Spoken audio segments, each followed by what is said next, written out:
Ryanair Flight 4052 to Faro. Final call for all remaining passengers to go immediately to gate 56.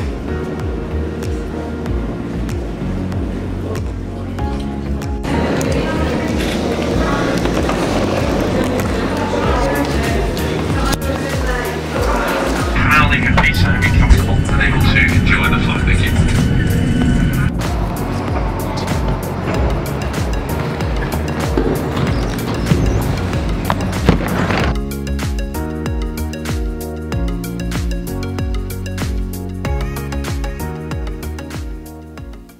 So, as you've guessed, this video is no normal video. I am not in Stockport, I am not in Manchester, and no, I'm not in Mauritius. I have just landed in Spain, and I'm going to watch the final event of the Europro season. Now, with that, I wanted to show you how tough it is for those guys. Yeah, I really believe those boys have it tough. Might sound strange, professional golf, playing in the sun every week, they got it tough, have they? Well, I'm going to show you the real behind the scenes on the Europro Tour. Now, with that, it's time to let Sean drive. He's not here yet, he's just gone to get a drink. Get to the place, unpack, grab some food, and tomorrow morning we're going to catch up, watch the guys play, show you what they do. I'm just going to give you a running commentary of their day and sort of give you my interpretation of what those guys are going through. Now, with my little bit of an experience of caddying European Tour, I've been inside the ropes. I think it's really cool to show you, yes, all you watching this, what actually is going through their heads. This is a massive, massive week for these guys. Make or break, almost season defining. If they don't actually do well, they may lose sponsors, they may not be able to play. It really is that cutthroat. So I'm going to show you what they're going through. Good morning. This is Thursday morning, and we're about to head down to the first tee. This is day 2 of the Europro finals. So a little bit about the Europro finals. This is the top 60 guys, but actually only 58 have turned up this time. There's a few guys that have had Challenge Tour starts this year that have already secured their card. Now, with that, out of these top 60/58 guys, any of these guys, along kind of some permutations, can win a spot on the Challenge Tour. So there's a lot to play for this week. Big make or break week. Currently, Michael Lundberg has a 3-shot lead over 5 players. I'm going to get the scores up here. So Ben Ferguson, T. Grandy, C. O'Neill, and Jay Allen currently all tied on -5. 3 shots behind, but big things to play for. Other things that kind of make it a little bit more interesting here is the fact that Richard Mansell, who is leading the Order of Merit, has actually shot 8 over, and he's currently in last place. So that really opens this week up to the rest of the field. So we're going to head down to the golf course.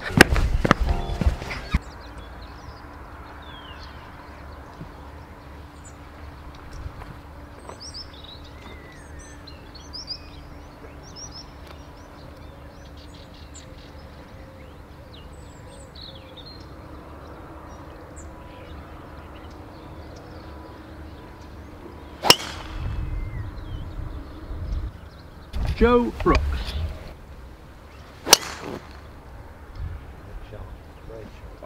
First on the tee from Stowmarket Golf Club and representing Iseki, Sam Forgan.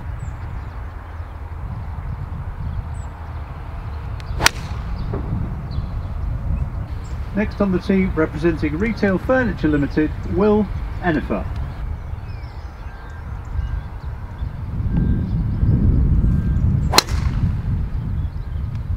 And the third member of this group, from Falkirk Golf Club, Ryan Campbell.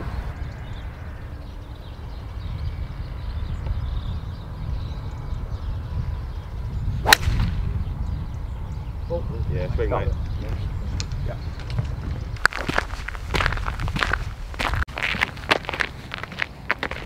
So we've just seen a few of the lads tee off. We've seen some of the Cobra and Puma lads who are on the next level squad, but also we saw Richard Mansell.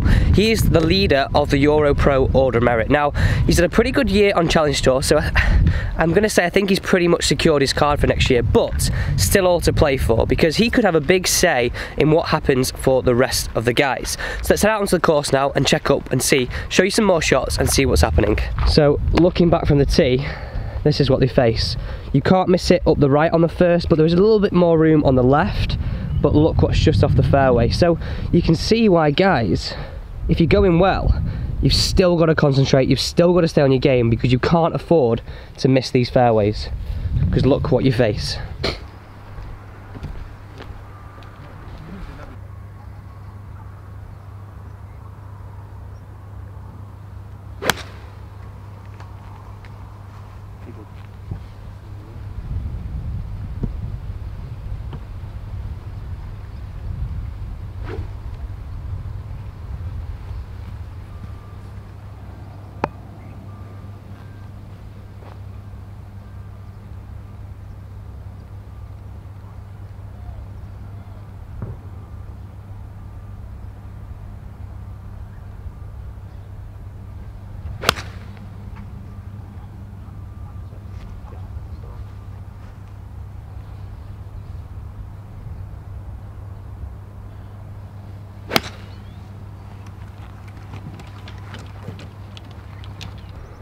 So this is what the guys face on hole 2, par 3, fraught with danger over here, pretty tough one. Not the toughest one out here, but pretty tough.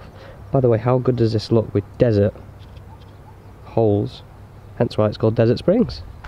So hole 2, really tough par 3. Again, you can see there you don't want to go right and you certainly don't want to go left. So day 2 of the Europro Champs, the guys that are off early, what did they want from this today?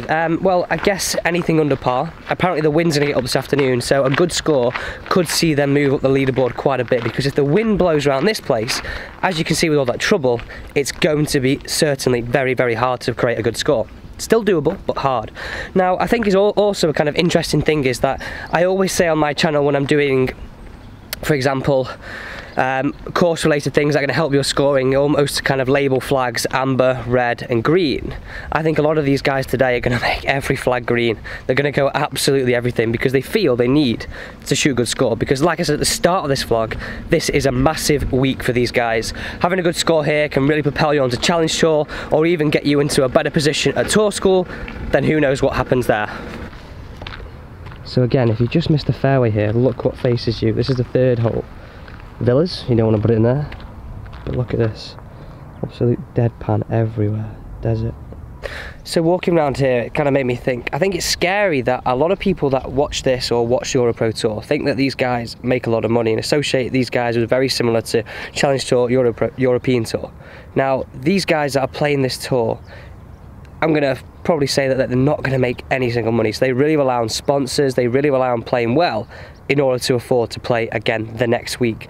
So each week is so big, but ultimately this week is their biggest week. So we're going to go and check now down at the 6th green and have a look at the scores, but also have a look at them playing shots in.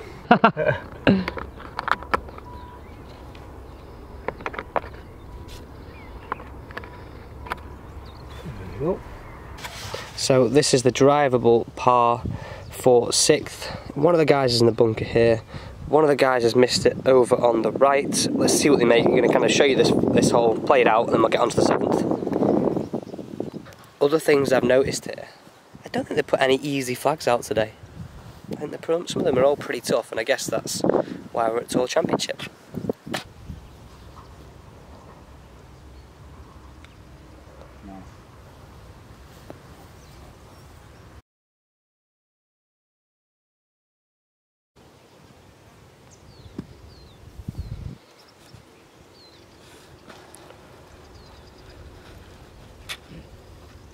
Shot.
Did you see that shot from Richard Mansell? I was giving him dead over there. He was actually fine in between the tee on the 5th and the kind of first tee and the 2nd tee. Off the deadpan, off the desert to about 20 feet, nearly for the birdie, rolled it up close. Easy. What a shot from Richard Mansell. Unbelievable. I thought he was dead, to be honest. I was said on the camera previously, we just watched that he'd missed it into the rubbish on the right. But no, he was between the tee, which the guys are playing off this week, and the forward tee. Had a chance, hit it off the deadpan, hit it to about 30 feet, and nearly hold a putt for a birdie. So a great save for a par there, all in all. I think he probably thought he was dead off the tee. Then Joe missed it in the bunker off the tee. Pretty good leave, nice bunker shot, and actually got unlucky. Overheard them say that it actually ended up in Richard Mansell's pitch mark and it stayed there. Otherwise, it could have got a little bit closer. Nice putt, off for a par. Those boys just went 4-4-4, so pretty steady start to day 2 for them. So I'm going to go grab a coffee and then we're going to go and catch up with the leaders.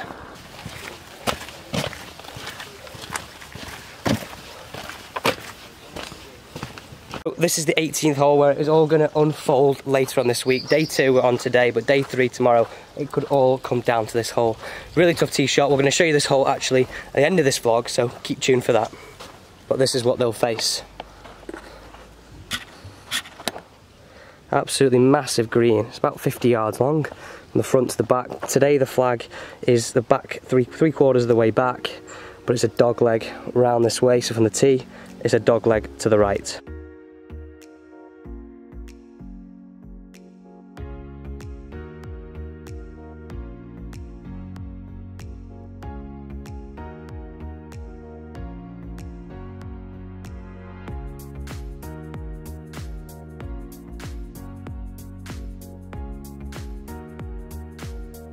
Now time to head out and catch up with the leaders. It'll be interesting to see how it all unfolds today. Mikael Lundberg has a 3-shot lead over the rest of the field. Now, with that, he has a lot of experience too. Interestingly, I've caddied in the same group as him on the European Tour, so he has that pedigree of being in high situation, being in a pressure situation. So I really think that's going to put him in good stead going out on the golf course today, carry on with that lead, and almost, I don't want to say it, but I think he may extend it too.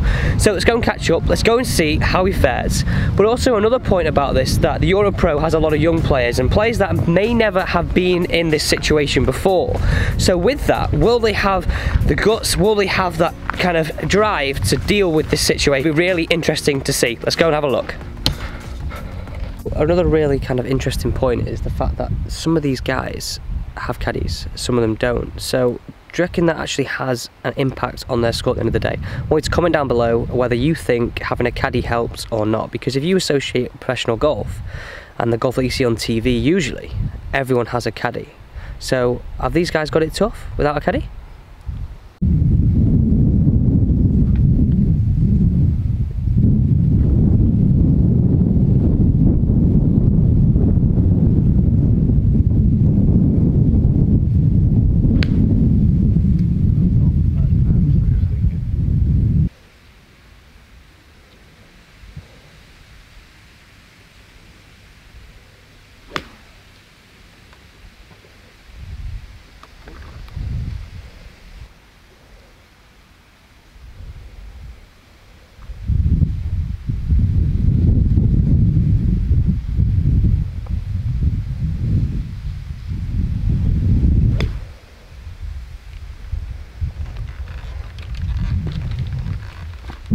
So just got up with the leaders. Lundberg has actually just made a double bogey on the 7th hole. Now that takes him back to 7 under. 7 under par, which gives him a tied for the lead now, so he's back in the pack. Things have changed. It's very, very windy out here. He just hit the green here on the 8th, so it'll be interesting to see how he reacts to that and how if he can mentally use that experience that I said he had to kind of push on and kind of separate himself again. But really interesting out here. The weather's changing and definitely the wind's getting up, making scoring tricky. Now, one of the best scores of the day is from Ryan Campbell, next level guy. Part of the Puma Next Level squad, 6 under, fantastic shooting from him. Let's go and follow you and show some more shots from the leaders. So this is what he faces on the 8th, see how he reacts to making that double on the last.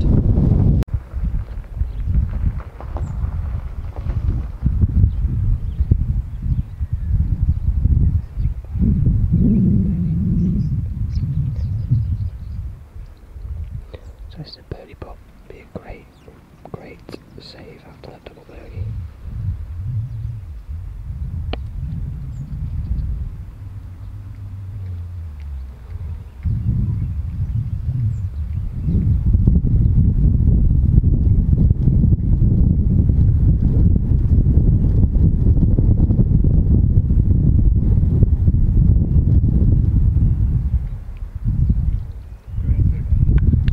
What a response that is, by the way. What a recovery that was. Birdieing the 8th after taking a double bogey 6 on the 7th hole. Fantastic, because that double bogey brought him back to 7 under, back into a pack. That birdie taking him back to 8 under with the lead on his own. Fantastic work, and that was almost showing you the guts and that experience that he has, and I think that was really important thing to say. But what could you take away from that? I think a lot of you guys watching this, when you have a bad hole, your bad hole will then let you ruin the next 2 or 3 holes after that. Out here, you can't let it do that. It's so important that you have 1, 2, if you have a bad hole, you don't let it affect the rest of it. So my kind of remedy for this is, if you have a bad hole, click your fingers, walk 10 yards, forget about it, and almost try and treat the next 3 holes as a separate round from that bad hole, because that'll really allow you to separate all those bad negative thoughts, hopefully move on and not ruin your round. Right, let's head down this fairway, see a few more shots, let's crack on with the rest of the round.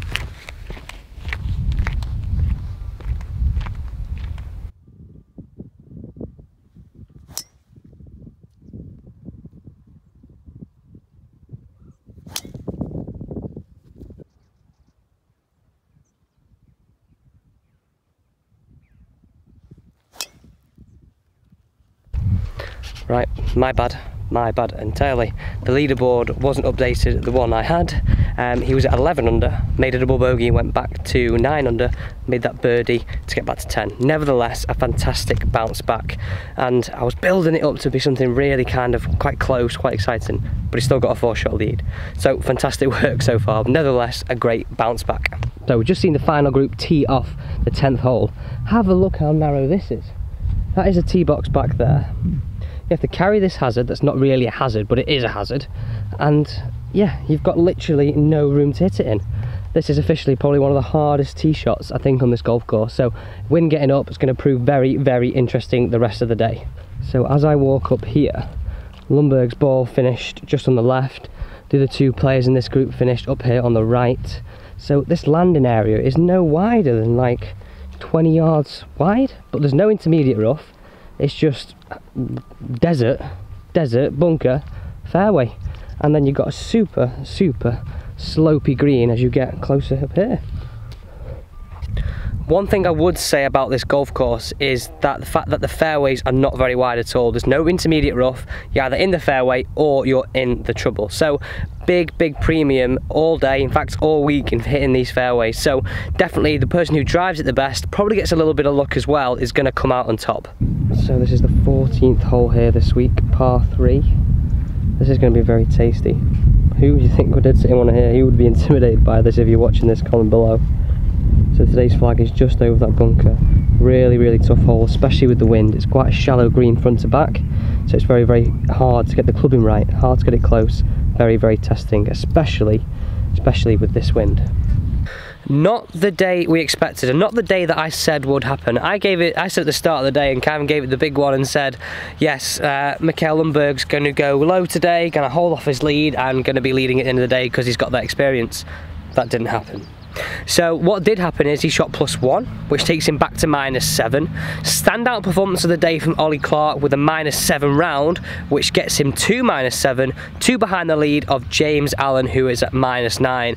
James Allen has had experience on the European Tour and Challenge Tour, so again, a young player, but a player with some experience. Really interesting to head into day number 2. We're on the 18th here, so a little bit more of a look at the 18th, and this is where it could all come down to tomorrow. It is getting super close.